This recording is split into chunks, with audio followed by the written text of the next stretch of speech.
Fala pessoal, tudo bem? Professora Sandra Mayra na área. Vamos falar um pouquinho de história, vamos falar um pouquinho sobre o absolutismo. Vou tentar fazer um resumão aqui para vocês e no final da aula fica disponível um mapa mental aí com essas ideias, a estruturação dessas ideias que eu vou trabalhar com vocês, beleza? Então vamos lá. O que é o absolutismo? Quando a gente fala em absolutismo, já nos remete à questão do poder absoluto, né? Quando que aconteceu o absolutismo? Vamos contextualizar primeiramente, né? O absolutismo vai surgir aí nos séculos XV e XVI. Ele diz respeito a um movimento político, né, ocorrido no início da Idade Moderna. Então, assim, na transição da Idade Medieval para a Idade Moderna, a gente vai ter muitas mudanças na política, na economia, na cultura, na questão da religião, né? E a mudança na política, explicitamente a gente vai ver esse regime absolutista, que quer dizer que o rei, né, ele vai ter o poder absoluto nas suas mãos, ele vai ser um rei que, independente da opinião do povo, muito menos, né? Mas assim, ele vai ter a união dos três poderes, né? Questão jurídica, quem que faz as leis? Ele. Quem que decide tudo na economia, na política, tudo é o rei. Então ele é um rei absolutista porque ele tem um poder absoluto sobre tudo. Beleza? Então, a gente vai ver que ali nos séculos XV e XVI, na transição da Idade Média para a Idade Moderna, vai surgir os Estados Nacionais. O que são os Estados Nacionais? Os países, né? Mais ou menos da forma como a gente conhece hoje. Lógico que do século XV para cá muita coisa mudou o nome de alguns países, mudou a questão territorial, mas a formação desses países ela vai se dar nesse período e aí vai precisar, obviamente que a gente está saindo da Idade Média. O que está acontecendo lá na Idade Média? Né? Os senhores feudais, eles conseguiam, no passado, durante a Idade Média, sufocar as rebeliões camponesas com bastante tranquilidade. Os senhores feudais tinham seus exércitos, só que no final da Idade Média vão ocorrer várias mudanças e o poder desses senhores feudais vai diminuir, eles vão enfraquecer. E os reis, né, que estavam um pouquinho esquecidos, eles vão voltar a se tornar figuras centrais. Então vai ser depositado nesses reis, né, uma confiança, uma união, acordos entre o rei e a classe nascente, que é a burguesia, e aí vai ser depositada uma confiança muito grande nesse rei para que ele contenha as revoltas, para que ele organize ali novamente o Estado e que faça esse Estado crescer, inclusive para ser forte militarmente e politicamente, a gente vai ver que precisa ser forte economicamente, e aí surge também o mercantilismo. Por isso, quando a gente estudou o absolutismo, a gente vai estudar junto o mercantilismo, mas eu vou fazer outro vídeo para falar mais especificamente sobre essa política econômica que é o mercantilismo ocorrido durante o absolutismo. Lembrando que absolutismo também é conhecido como antigo regime, né? É comum a gente falar em antigo regime, tá falando do quê? Tá falando do absolutismo, beleza? Então, instaurou o absolutismo, agora esses reis vão ter esse poder absoluto de fazer leis, de nomear juízes, de, enfim, eles são os chefes ali do tabuleiro, eles que ditam as regras de tudo, e os súditos, cabe aos súditos dever obediência a esse rei, cumprir tudo que esse rei designar sem discutir. A organização social dessa época, a piramidezinha social vai aparecer aí para vocês. O que a gente vai ter nessa pirâmide social?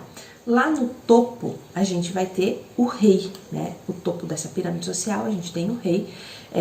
Depois do topo a gente vai ter o primeiro estado, o segundo estado e o terceiro estado. Quem que tá lá no primeiro estado? Então lá no primeiro estado tá o alto e o baixo clero, né? Quem que é o alto e o baixo clero? O pessoal da igreja, né? Dentro da igreja a gente também vai ter as hierarquias, por isso alto e baixo. Quem tá mais no topo da hierarquia da igreja católica tá lá em cima, e o baixo clero, mas os dois, a questão da igreja, o clero, ele compõe o primeiro estado. Então, seguindo a piramidezinha, temos o rei, temos o primeiro estado, vem o segundo estado. Quem que é o segundo estado? A nobreza. A nobreza compreende a família do rei, nobres, aqueles que possuem terras, né? Então, há essa nobreza, também tem a alta nobreza, mais ou menos ali, mas é nobreza, tá ali, tá no segundo estado. E o terceiro estado, quem que tá lá no terceiro estado? No terceiro estado a gente vai ter a burguesia, só que a burguesia a gente também vai ver a burguesia se dividir, vai ter os burgueses que vão se destacar, que vão virar grandes comerciantes, que vão fazer grandes transações comerciais dentro do próprio mercantilismo, e vai ter o burguês, que é considerado burguês porque ele mora no burgo, porque ele é dono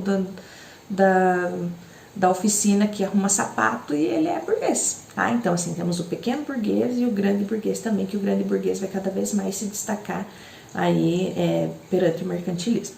Então, continuando, nós estamos no terceiro estado, eu falei da burguesia, mas a gente vai ter também ali os camponeses, os trabalhadores urbanos, então o pessoal que trabalhava lá na lavoura, né, numa terrinha, que às vezes era um pedacinho de terra que era dele, mas na maioria das vezes ele era camponês de um grande proprietário de terras, né, ele trabalhava nessas terras desses grandes proprietários, e os trabalhadores urbanos, que eram ajudantes dessas oficinas, né, que trabalhavam em serviços gerais ali, ou até mesmo no comércio. Sobre o conceito do absolutismo, coloquei lá no mapinha para vocês, né? Entende-se por absolutismo o processo de centralização política nas mãos dos reis, ou do rei no caso, né? Num estado, um rei. E foi resultado então de uma evolução política das monarquias nacionais que surgiram lá na Baixa Idade Média, no finalzinho da Idade Média, né, e acabou sendo então fruto de uma aliança de interesses ali, principalmente entre rei, burguesia e alguns nobres. Tá?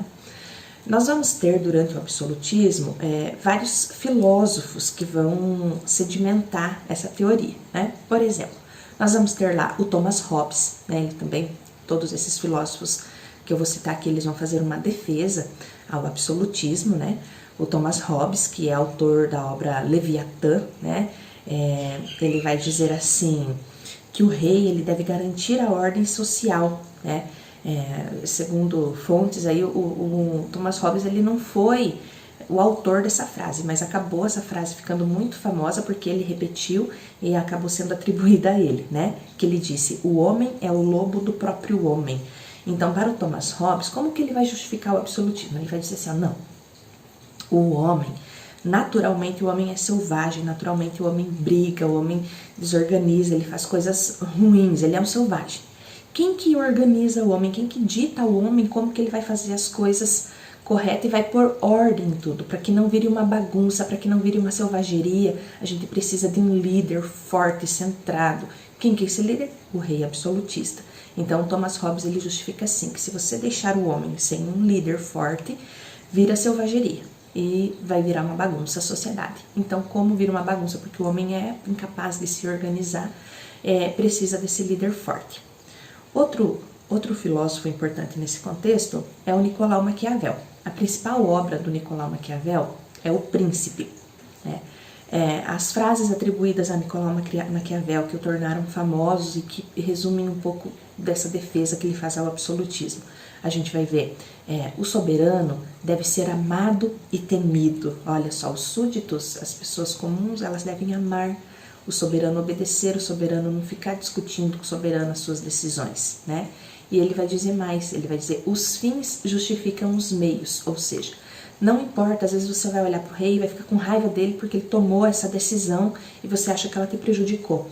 Mas o que importa é que é o resultado final, qual o objetivo que fez com que o rei tomasse essa decisão.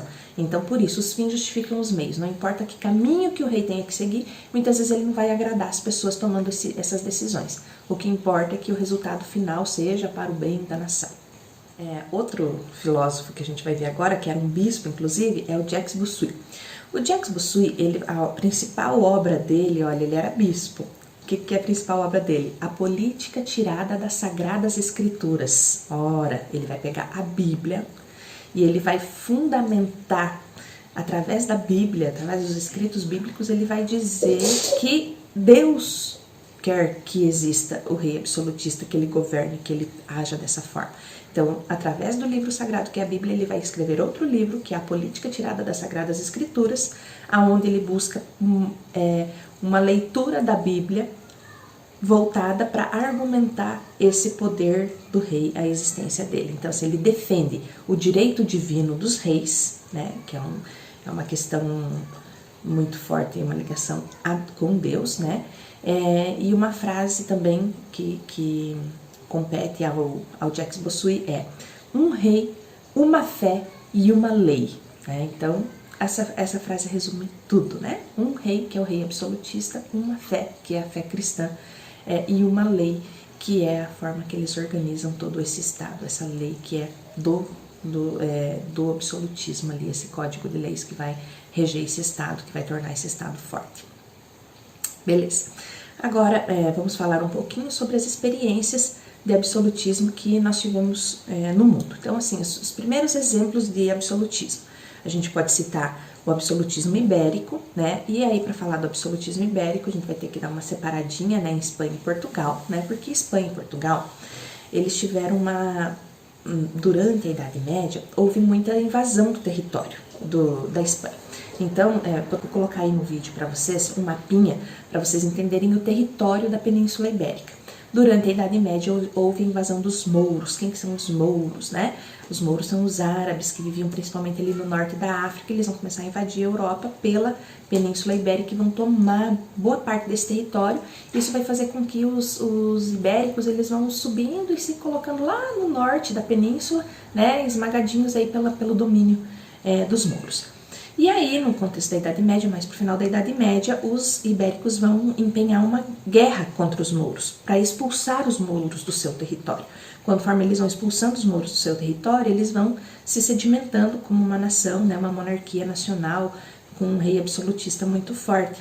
E aí, nesse contexto, a gente vai ter a Espanha, a união de dois reinos da Espanha, que era Aragão e Castela, com os reis Fernando e Isabel, né? Isabel de Castela, Fernando de Aragão, que se casam, unem esses dois reinos, e aí a gente tem um exemplo de absolutismo dentro da Espanha.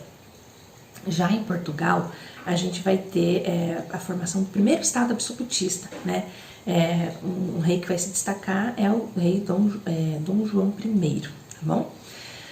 Agora, vamos partir um pouquinho falar sobre o absolutismo inglês. Lá no absolutismo, quando a gente fala do absolutismo inglês, em seguida a gente vai falar do absolutismo francês, muitas coisas se complementam de um e de outro. Por quê? Porque a Inglaterra e a França, elas vão viver uma guerra que é a Guerra dos 100 Anos, que na verdade durou mais que 100 anos, né? Mas que é conhecida como Guerra dos 100 Anos. Então, assim, no contexto da formação desse Estado absolutista inglês, a gente vai ter essa Guerra dos 100 Anos, que marcou bastante. Inclusive, essa guerra teve que ser interrompida por causa da peste negra, que é outra coisa que marcou bastante esse período também, que dizimou 1/3 da população europeia, né?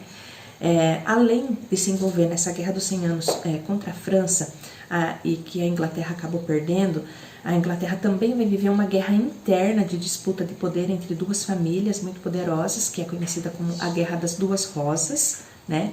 Que é entre a família dos York e dos Lancaster, e o rei que vai se destacar nesse absolutismo inglês é o rei Henrique VII, que ele é da dinastia Tudor, tá?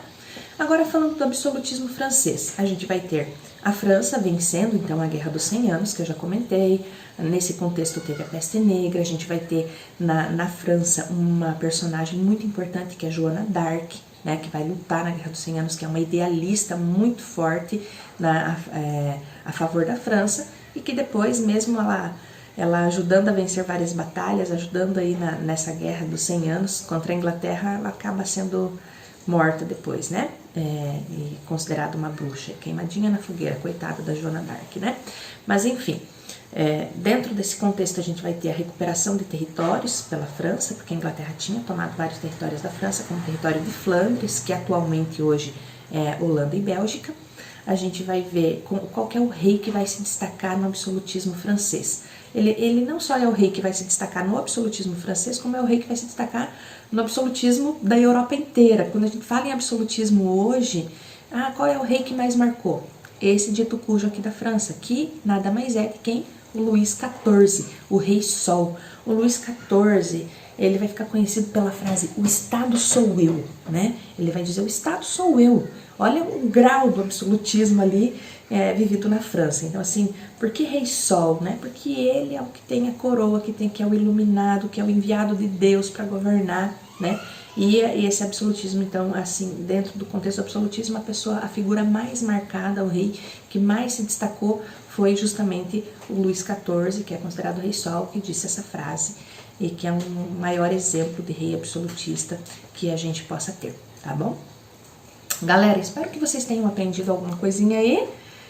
Fico feliz com quem assistiu o vídeo e espere que daqui a pouco eu lanço mais um comentário aí, mais um vídeo sobre o mercantilismo para a gente entender também essa relação, né, econômica e política nesse contexto do início da Idade Moderna. Beijo, beijo, beijo, beijo. Fiquem com Deus e até a próxima.